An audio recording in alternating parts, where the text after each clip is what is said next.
A Japanese man in Amagasaki was out drinking.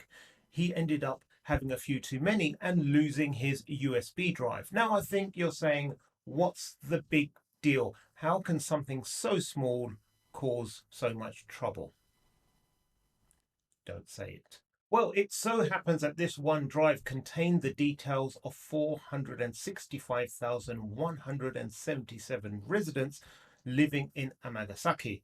It contained their names, address, dates of birth, and some other information. There was also some really sensitive information, such as social security payments and childcare information. Who was this man and how did he end up with all this information on his USB drive? Well, it's pretty simple. He works for a company that was employed by the government to look after some payments and details, and he went into their offices and transferred them onto his drive. That was mistake number one. Mistake number two was that instead of securing it properly, he just went out on the bender. The good news is that the authorities said that the drive was encrypted so that the information was safe.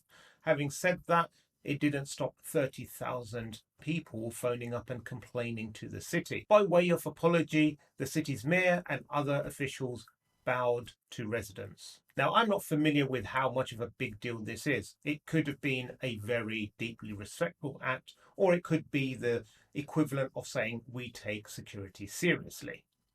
To top it off, the man actually didn't have permission to move all that data onto a USB drive. There is a happy ending though, because the USB drive was found. This story is a good reminder that it's very easy to transfer a lot of information onto an external removable media, burn it onto a CD for those old enough to remember, USB drive, email it to yourself, or even move it into a third-party cloud sharing platform so that you can work on stuff at home or on the weekend.